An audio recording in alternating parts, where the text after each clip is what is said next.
Hi everyone, welcome. We am almost cancelled, and we are the DC duo who do all the DC shows every week. I'm Peter Bradley, and this is Connor Ryan. Hi, everyone.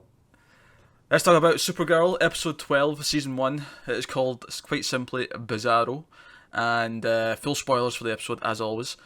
So, Connor, what did you think of Bizarro Girl? Definitely a lot of fun. I mean, I really liked it. Just, I liked how she started off looking quite normal, and then with the degradation, kind of became more bizarro-y, should we say? Yeah. I liked it through in some of the lines there, She wasn't talking backwards, but she was saying, Really stilted. yeah, I am Supergirl, we hate you, blah, blah, Yeah. things of that nature. So she had that going down, and I was really glad they actually went with the opposite powers. Which I didn't. See, when she first used the heat vision, I didn't clock it was ice. Yeah, I didn't. It looked the same because I think it's because Kara's heat vision is usually blue anyway, Yeah. but it would make weird to make the cold one red. So, Yeah, I didn't clock it. but it was when she had the fire breath. Fire I'm breath. I was like, oh shit! they're actually Yeah. doing it. They're doing the opposite powers. That's awesome. So that was cool. Some good action sequences. Like, I'm not quite sure why there's a ski lift over the water, or whatever it is. The thing that we were on. I don't know what was going on there.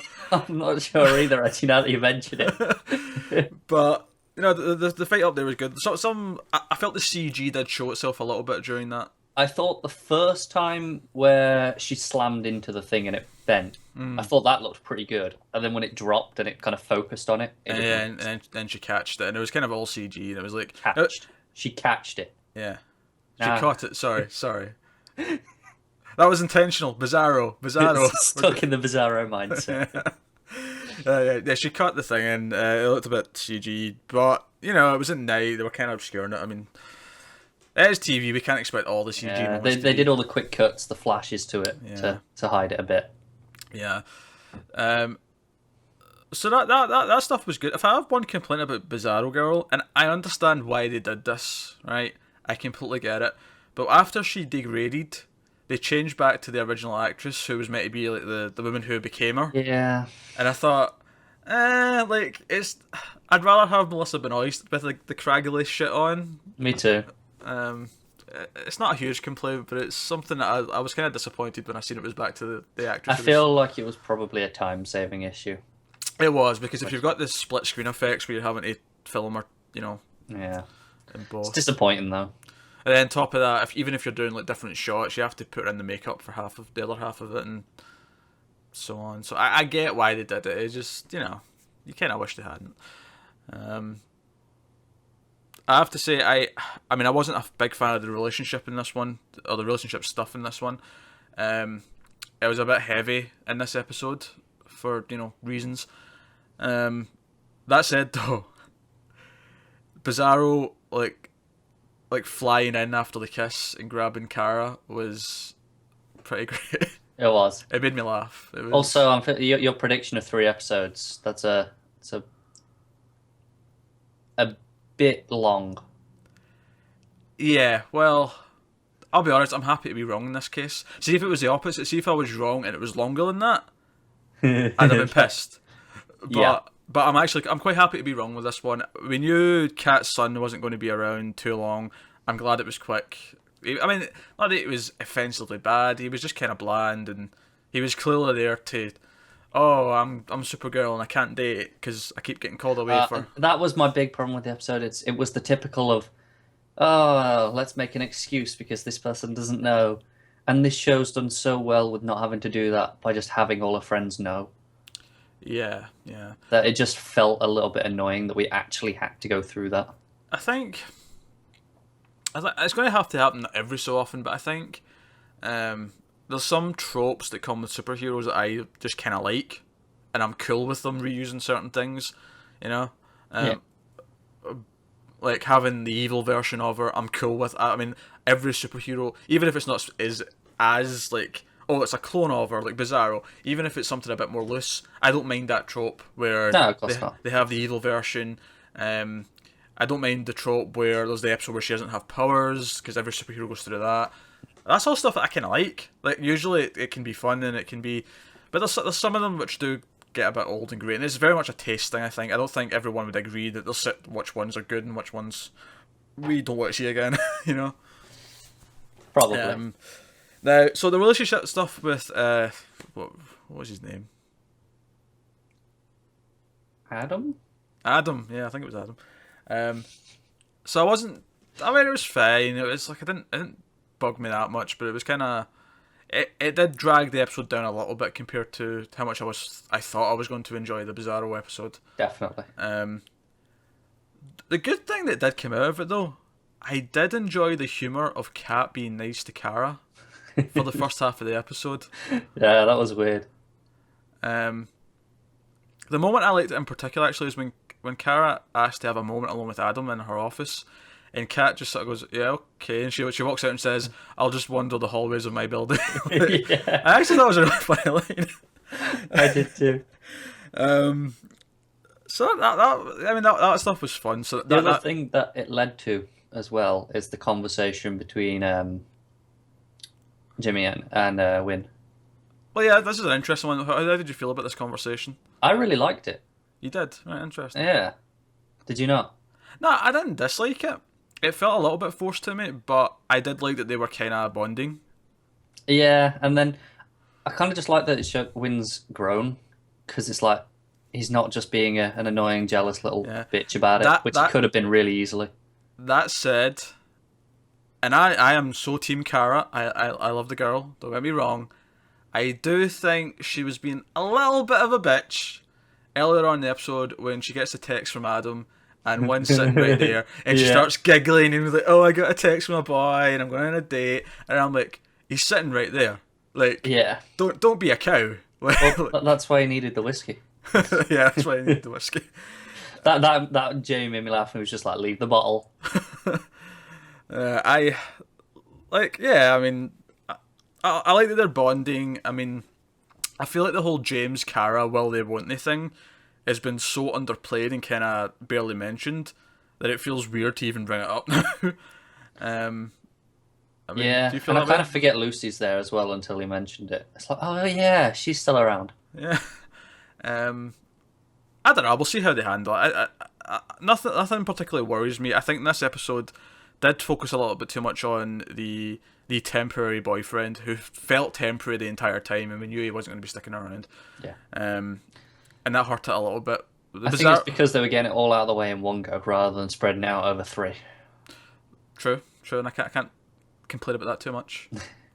If it means less of it next time, I'll take the hit.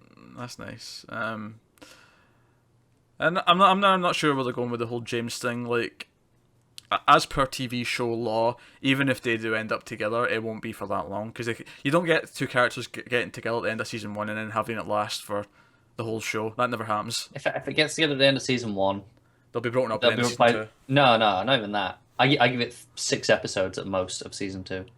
Maybe half the season. I could see it being half the season.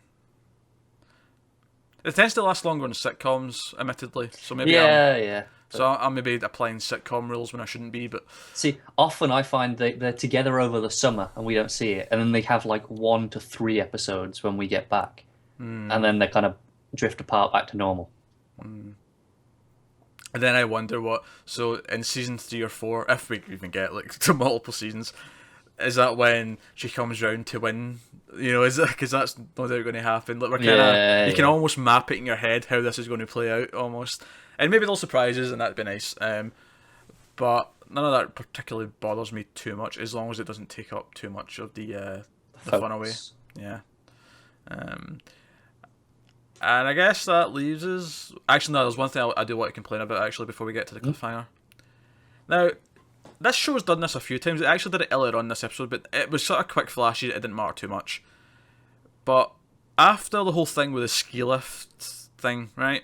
Yeah. The next day they're in the Catco office, and this is on the news. And the shot that's on the news is literally the shot we had looking down, where it sort of like goes in close, and then, and I was like, okay. They do this thing where they cheat and say that the shots that we've seen are actually also news shots that like a news camera got. But this one particularly to me felt really cheap and bullshit. And admittedly, I'm someone who's actually trained to film stuff, and I know a fair bit about this. so it sticks out to me that this is bullshit. But this one particularly stood out to me. It would be alright if they just had a helicopter there in the scene when they were doing it. Well, I think they did, but even if it was a helicopter, the shot specifically it had a specific move to it. Did they have a helicopter there? Yeah, because I thought they did. Maybe they didn't. I remember the searchlight. There was a light. Oh, you're right. There must have been a helicopter. Yeah. But the move in particular, it was like this was a cinematic kind of shot that they'd deliberately done, and it's like, no, the news wouldn't have that. The news would be keeping their distance and zooming in and just having like a, you know. I mean, it's a small complaint. Like, I'm not, like... I still enjoyed the episode overall, and it was fun, and Bizarro Girl was good stuff, but it just... although if I'm going to have one more minor complaint, is that I thought it was cool that Bizarro just unleashes her fire breath on Jimmy, and the next time you see him, he's not even got a scratch on him. I'm like, come on, at least have his shirt be a bit singed. Like, come on. Yeah. But that's TV lead character survival rules. Yeah, I suppose it is. So Cliffhanger, which they've done in the last few weeks now, they've been trying to draw in next week's audience a little bit more with Cliffhangers. Yeah, I think it's because they always do the thing where I'll stick around for and we'll show you something for next time. Yeah. But I imagine there's a lot of people just not sticking around for that. Unlike last week where we knew exactly what it was setting up because we know what Bizarro is and so on. This week it was more like, what's this? What's going on here? Even for us. Yeah, I don't know what it was. I looked up the plot synopsis for next week just to get a better idea. It doesn't sound like anything from the comics that I'm aware of. I could be wrong. Maybe they're skewing it a little bit so that they're basing it on something in the comics, but it isn't something we instantly reckon. I don't know. Yeah, it kind of looks like evil alien plant thing. Yeah. I was like, is Poison Ivy showing up? Is that what's happening? But oh, please tell me it's a Venus flytrap. Because that's kind of spacey, alien. Well, do you want the synopsis for next week? I'll read it off there. Okay, we'll do it off there. All right. But you're intrigued. Did you like the cliffhanger? I did. I thought it was all right. I thought it was different because it wasn't just something that everyone knows. This was an actual Yeah. Well, I liked it, but I liked it kind of because it was shit in a weird way. Like what I mean by that is it felt like a B movie sci-fi kind of cliffhanger moment, and I'm like, you know what? Given the type of show this is and the sort of the fun like TV kind of thing that it's got going for it, and there is some goofiness here and there. Like I'm actually kind of cool with having like a daft episode about I was a little worried it was an egg at first because I was having flashbacks of bad eggs, which is a really bad episode of Buffy. But with a bit of luck, it'll be better than that. It can't be that hard. So that's Supergirl this week.